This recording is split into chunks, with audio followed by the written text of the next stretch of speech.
Welcome. We are back to talk The Last of Us. We didn't do an episode last week because, well, it was Easter. Everyone has families. Everyone has lives. We didn't want to do a live stream on Easter. But last night, life just gets hectic sometimes. Things get away from you. But we still wanted to go live this week. So here we are to talk about The Last of Us episodes 2 and 3. Because these really go together, especially with everything that happens between the two of them. And I'm excited to be here with the crew, with Paige for Betty right there and Geoff Altman right there, wearing my Jackie Robinson hat right here. Just life's good, folks. Life is good. But how are you doing, Paige? Swell. I mean, I thought this was a great follow-up episode to the tragedy that was thrust upon us in episode 2. So I'm happy. I'm loving the show so far, and God, just give me more. I wish I could just binge it all at once. I'm not gonna lie. I'm totally fine with the no binging. Like there are certain things I'm like, I'll binge it. Like, for example, Andor, since I know this entire season is about to be heavy and dark, and they're doing 3-episode drops. I'm sorry, I don't have time for 3 hours of television at 9 p.m. at night on a Tuesday. I'll watch half of it on May the 4th, and I'll watch the other half when it finishes releasing.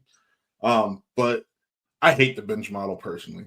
So no, I'm not the biggest fan either, but like when this season's all over, even though I watch it week to week, I'll probably binge the whole thing within and a rewatch later this year. How you doing, Buck? Nice to see you in here, bud. Geoff, how are you doing tonight, sir? I'm doing great, man. Bailey, it just turns out Becky Lynch was the one that attacked her before WrestleMania and took her spot. Oh man, lots of stuff going on. Oh dude. yeah, we're in the middle of Geoff's wrestling. I'm shocked he agreed to go live for this. Yeah, right. Well, no, Paulina had a thing, so we're not gonna do it anyway. But yeah, wrestling, man. Always Wrestling. That's not wrestling. Mm-hmm. But no, I am. Good. But you're good. You look. Are you? Yeah, I'm good. Your eyes are a little. You sure your eyes are a little red there, bud? I have high blood pressure. No, he's teary-eyed because of episode 2 and the weight that was left on it from episode 3. That's why, guys. Okay. It's a very emotional, heavy show. Very emotional and heavy show. Very emotional and heavy. But no, let's jump into it because Abby went golfing last episode, and it's weird because I know we spent a good portion of the first week talking about, are they gonna? It's now that we know we're getting a part 3 for the show, at least, are they just gonna drag it out? It's because it seemed like they might just do that just to maximize their time with Pedro, but no, they just swung for the fences immediately, and we'll probably get him in the bottle episode. No pun intended. No pun, very much intended. So yeah, well, I was kind of shocked and amazed. I don't know about you guys, but I really thought we were gonna end up waiting to get that death, and I'm not upset that we didn't have to wait. However, I didn't think that we were gonna wait. I didn't think we were gonna wait because once again, this is just being familiar with the source material. I like to always say, make sure you take it as it is. Does it work on its own? Not just comparing it to knowing stuff that it was taken from. But the material that it was taken from is just really good. So just take it from there. And having him be killed so early in the original story is part of it's not just something to be a twist. It's an inciting incident, so it has to happen early. I didn't expect it to go several hours when it was within 2 hours in the game he was killed, and sure enough, 2 hours into the show he's killed. And a little more brutal than in the game because really? I made sure to check it out. Because I remember when watching it in the show, I'm like, wow, this is irredeemable type murdering going on right now. The way that it's happening, and I realized I'm like, why does it feel like it's more brutal? And I went back and I rewatched the clip, and it has Abby just going 1, 2, and then one final just chip right at his skull. You don't see it though. I think that's the thing with this. In this one, scene- she stabs the broken one right into his throat. Mhm. Kills him. That's not in the game. That extra murder hit, not in the game there. But I thought too, what I also found very like powerful, like watching that like brutality like play out, was that we didn't get like the torture porn that like I think we all kind of expected. Like I think we all thought we were gonna witness like Abby torturing him the entire time because she wanted him to have a slow, brutal death. And I actually thought it was smart on the creator's end and the director of this episode to not have to show us all of that, because we knew the weight of the death of this scene was going to weigh so much heavier on us, just like the final moments with Ellie like seeing him pass. But I think that's to kind of bring it back to like the surprise of it all, was that I thought like that it happened so quickly. That season 1 took such great liberties of staying really true to the source material, but also knew when to branch out and do different things. Like episode 3 of season 1, like they gave more backstory to those characters.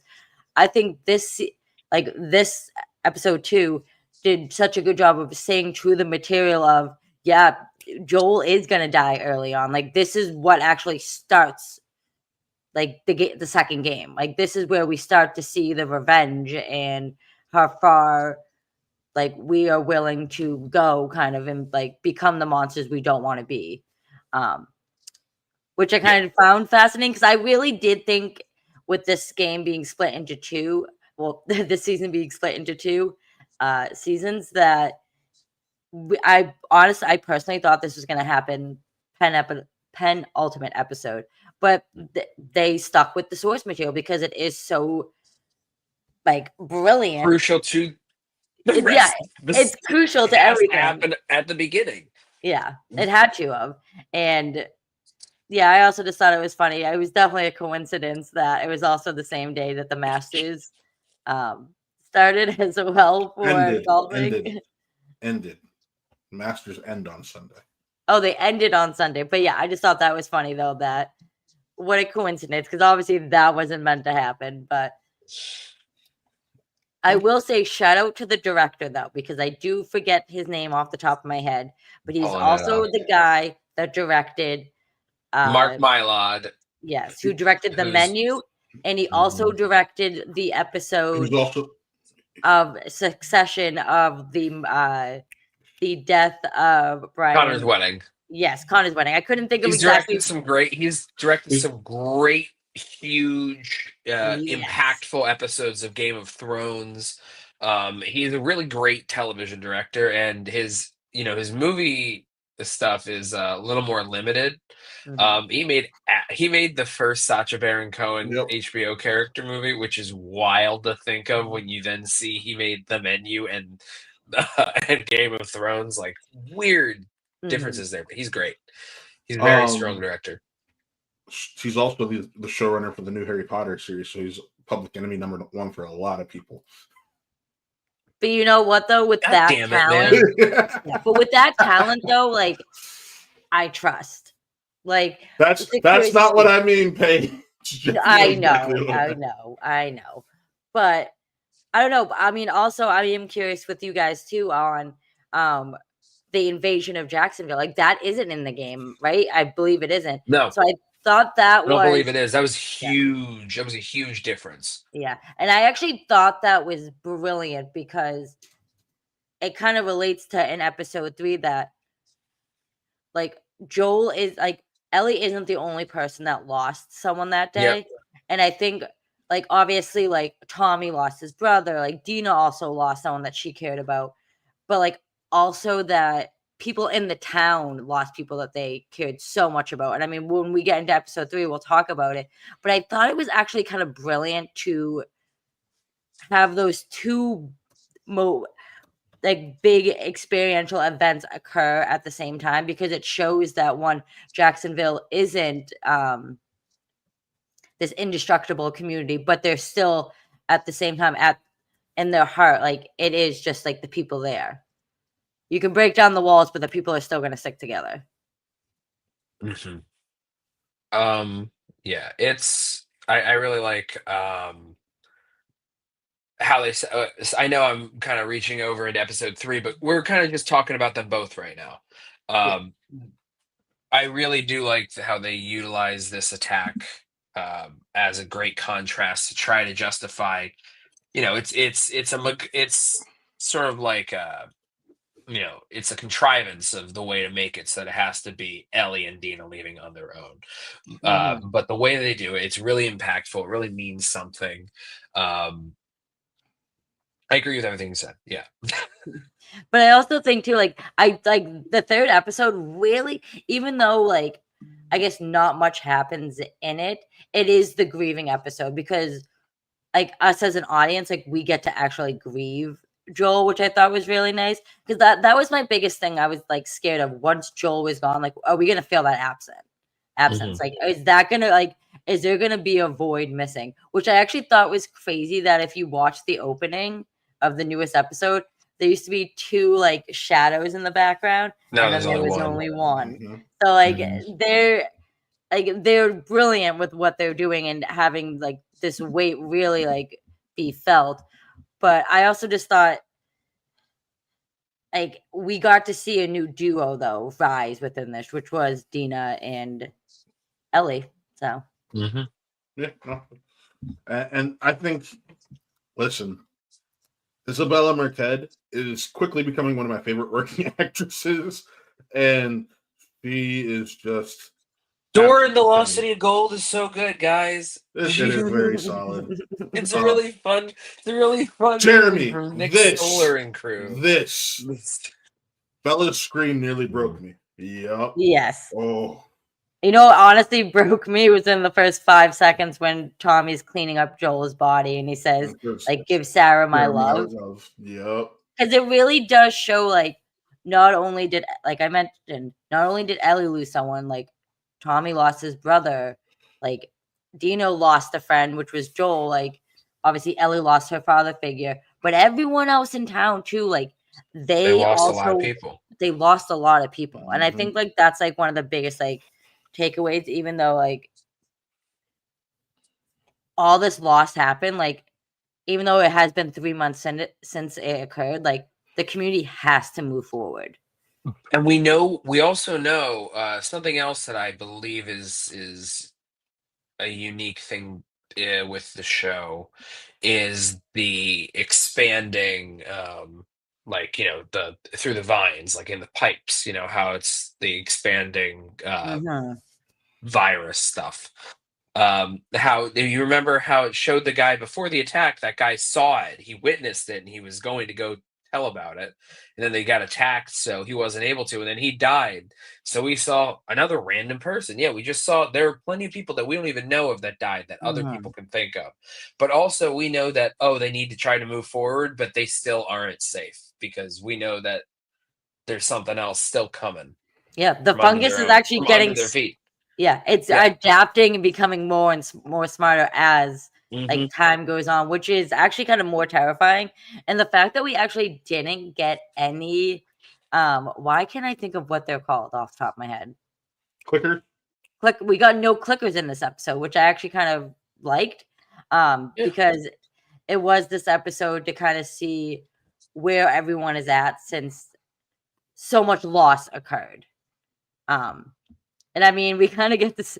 I mean, right off the bat, we get the scene with Gail and Ellie in the hospital. That Ellie, we find out Ellie's been in the hospital for 3 months, so she's never really actually gotten to have like her alone time to grieve Joel. And talking with like Gail, kind of more or less, like you kind of really get to see that like Ellie is fucked up from this situation. Like, yes, she's telling Gail Extremely. everything she wants to hear, and Gail's not stupid because she literally says, like, the last time I talked to him, like, he said, like, he like hurt you, but what hurt you was that he saved him. So she's like trying to get to the bottom of what's going on, which I do find fascinating. And I mean, we get a couple more scenes too of her kind of talking to Tommy to try to figure out like not everyone can be saved, and she can tell off the bat that Ellie is just a very strong-headed person, just like Joel. Mhm. Yeah, Jeremy, poor Seattle. Seattle. I mean, to be fair, compared to a lot of the other cities we've seen along the way, it's one of the more well kept up on ones. I know, guys. Boston was in like the first episode, and that Yeah. did not look nice. Well, Boston looks like a shithole, anyways. Oh, Jeez. Sorry. No, but I mean, and then I mean, the next episode, I mean, the next like scene we really get though is Ellie finally going back into the house and like actually having that moment to break down and kind of grieve Joel, and her like crying into the sweater. Oh, so sad. But then I guess then again, she has a good friend, Dina, like bring her cookies and breaks the news to her, which I thought was a great, like, kind of little like friendship, like scene, more or less, of her just being like, obviously, I couldn't tell you while you were sick because one, we needed time to plan this all out, and we need to bring this to everyone. Yeah. No, that scene right there is why I just talked about Isabella Marquette off rip, because that is that in the scene where they're in the tent where she's like, how would you rate me kissing? And it's just like, huh? And then she's like, well, you're gay and I'm not, but She wants to. She just doesn't want to tell her. She's like, she's like this close to just being like, we could try again. Yeah. It's like we're in this tent together. We can try again, and then like, all right, you can go to bed. And then she's like, okay, Ellie, close your eyes. Hey, Ellie. Yeah. When she said like I wasn't that high, I wanted to be like, Ellie, that's your way in right now. But I think Ellie is like right now she does have that one track mind. I mean, we did kind of skip over the big thing of Ellie bringing this speech to the town hall meeting for her because she's requesting like 16 of the strongest people. Actually tried. She tried to meet them on their level. She tried Which to actually. She seemed so mature. I kind of believed it at first that like she's saying like she wants justice. She doesn't want revenge. She wants justice.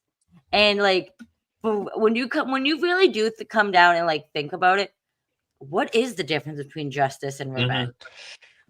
The story of the ultimate kind of like themes of part 2 is this, and I know it's explored elsewhere, but I think it's explored really well here, is this idea of violence is cyclical.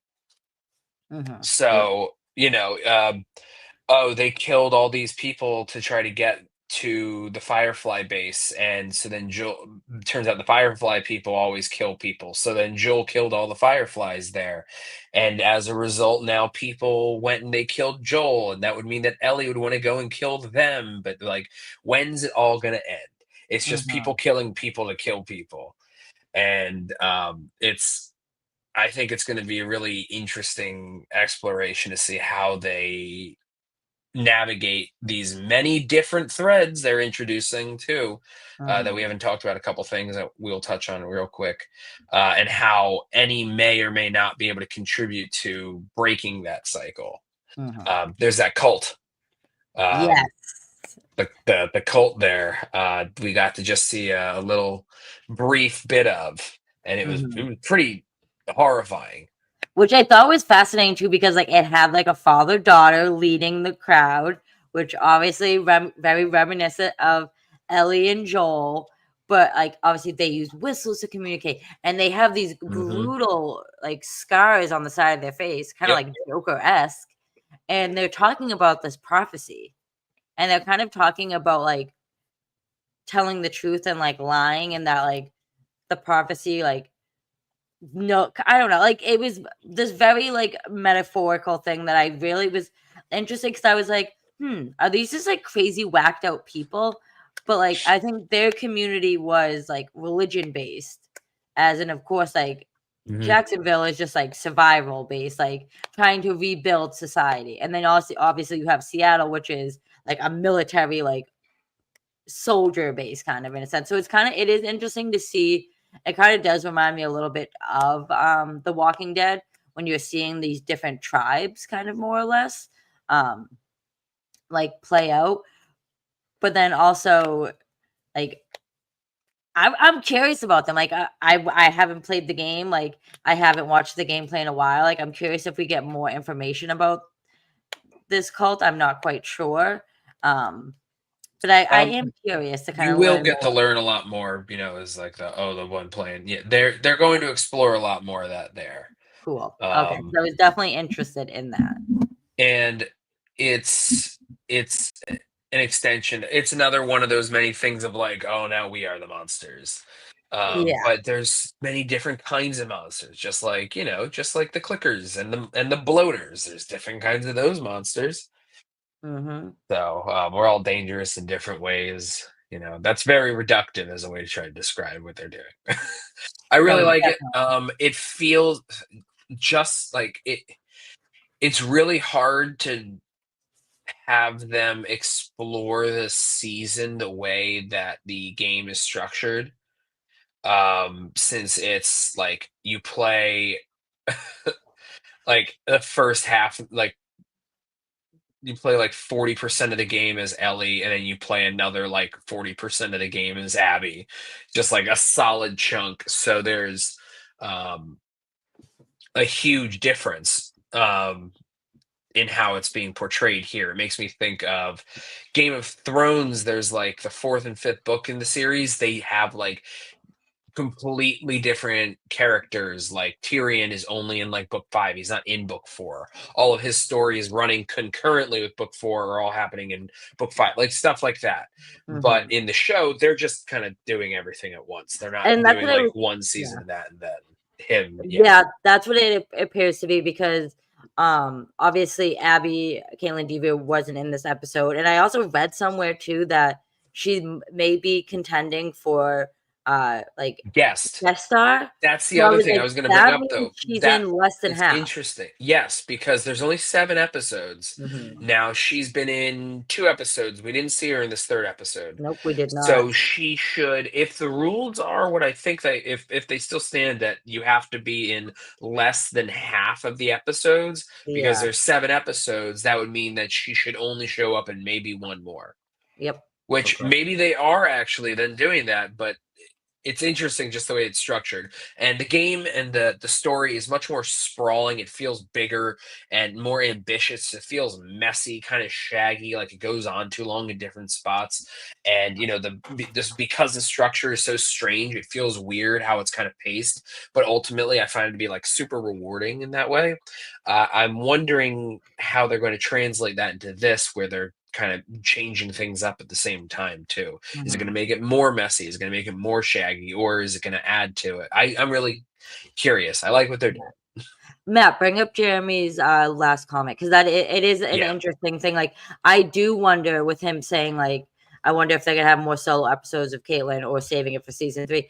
I'm starting to think that maybe a majority of her story will be in season 3, and she'll be the major I think contender so. there. There's a lot of story to tell with like just Ellie going through. Yeah. But either way, I'm really excited to see how they're able to. What I'm nervous of, but I think that this crew has a better vision and idea of how they're going to get it structured. Is I'm nervous that they turn this into a 7-episode season, and I don't know if it's because of the strikes or if it's just because they're splitting up the story of part 2 into so many parts, that ended up being that, because it was 9 the first one. I don't want them to try to treat it the way that like the last 2 seasons of Game of Thrones were, where it's less episodes because they're splitting it up to give you 2 seasons instead of 1 season of this. So I don't want to make it. I don't want it to like be paced crazy and like things go way too fast or they lose track of threads. Exactly. I don't want them to get too big for their britches as well to make this. And that's my concern too, is because like, I mean, technically, as we only know right now that we're getting 3 seasons. Like, I want to sit with these characters. Like, we've already grown so much with like Ellie, and like seeing her deliver that speech that was so powerful that I actually kind of believed it at first. For her to lose, like the vote ballot to 8-3, like she, regardless of if she won or lost, she was still gonna go get her vengeance or justice, whatever you want to call it, I guess, in a sense. But like, as you can see though, like she doesn't have her mind's not in the right like headspace No. because she obviously like thank God Dina comes in and was like, hey, I actually have everything planned out. Like this is what we need, X, Y, and Z. And of course, like we get Seth kind of coming in and was the one that helped kind of Dina get all these supplies and stuff like that. So I want to sit because I know like there's more to come with Dina and Ellie and stuff like that. So I do want to like sit more with those characters as well. Instead of just getting into, I know a lot of people like the show because of like the monsters and the clickers and It's the violence never and been stuff, about them. They're but cool. yeah, They're cool window dressing. They're the exactly. set pieces. This is a character-driven Yeah. story, and that's what I want more and to continue to have. Exactly. No, I agree with you. 110%. Agree. I'm curious though, what did you guys think of the scene with Gail and Tommy in the baseball field? Because I thought that was fucking hilarious at first. It's because she's just in like they're trying to live this like they're trying to like have such a normal life. Oh, yeah, I got season tickets.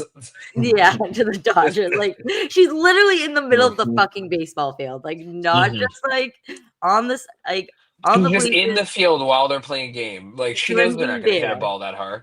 Yeah, I mean they are playing t-ball, so yeah, they're not going to hit it that far.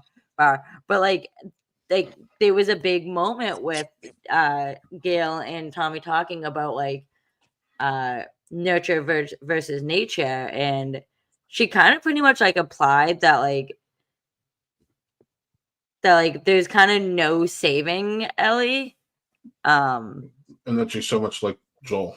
Yeah, and that she's always been on this path. Like I think, I mean, honestly, I kind of agree because I think ever since she knew that she was immune, that she's always been on this path to like, she knows she has a greater purpose. I wouldn't say that she knows she has this greater purpose, but I'd say that she's just known she wasn't gonna, or that she was always gonna do what she wants. Like, well, yeah, I think that she has that ability yeah. to go further than anyone else because of everything she's got going on. No, definitely.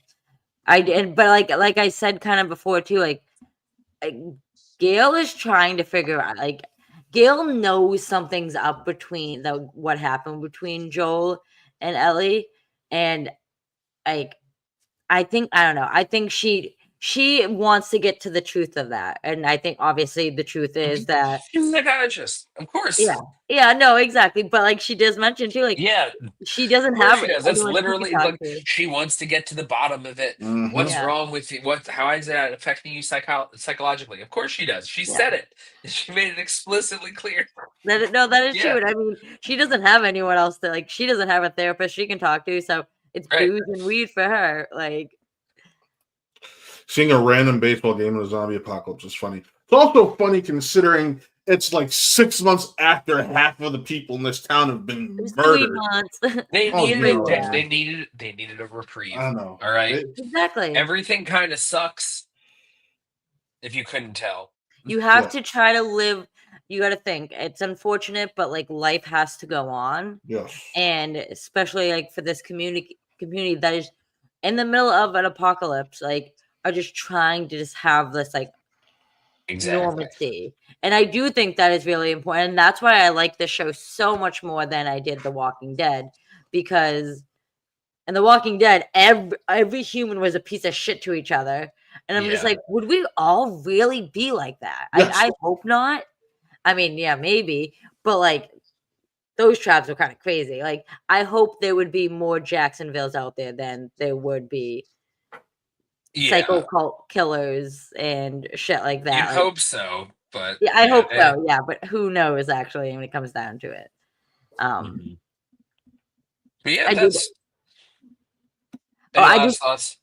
Oh, I did just want to shout out like the coffee grain like scene of like going to Joel's like grave, because the creators did like mention, and like I don't know if any of you guys watched like the post credit like show afterwards, but like he did mention like normally. So he did mention that like in the game though they like like I guess like you don't get time to really grieve Joel because you do just have to. It's a video game. You have to go back into the action, even though like Yep, it is a very that's pretty true. character-driven story. That like I loved that scene that we got to see Mhm. everyone's.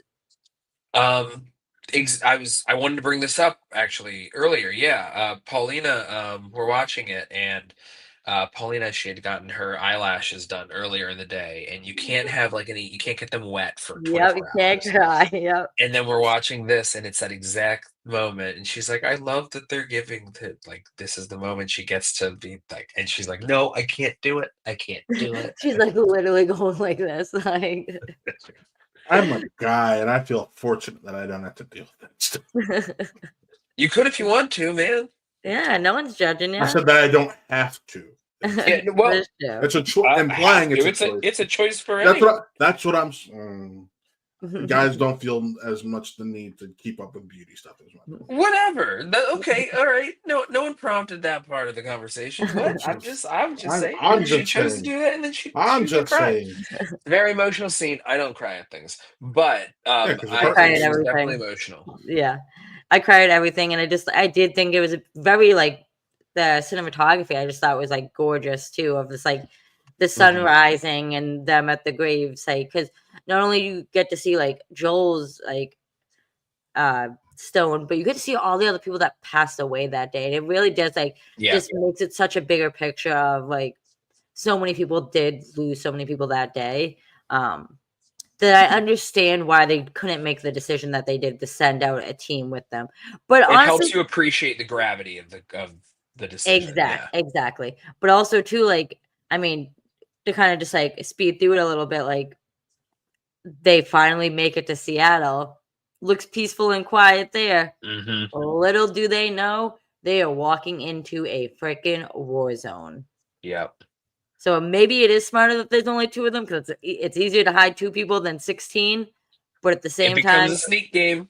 At the same Stealth time, though, that game of hide and seek would not work that well for 16 people, and a lot. No, not many at all. people wouldn't be coming back.